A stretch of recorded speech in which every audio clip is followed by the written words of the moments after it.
এটাই আমার ভুল হয়েছে।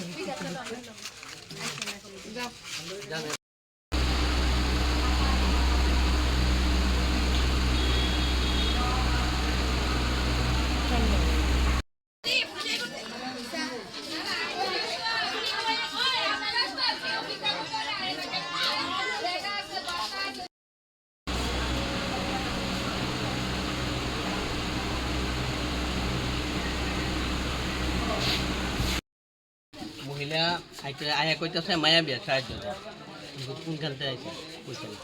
হ্যাঁ আমি কিছু মায়ের বিয়া সাহায্য আপনি কি প্রধানের একটা কাগজ আনছেন, প্রধানের তো একটা লিখিত আনছেন পরে কইছে পরে আমি কিছু চলে তো দিতাম না, যদি কোনো লিখিত প্রমাণপত্র না হইলে মায়ের বিয়া সাহায্য কেমনে বুঝুন?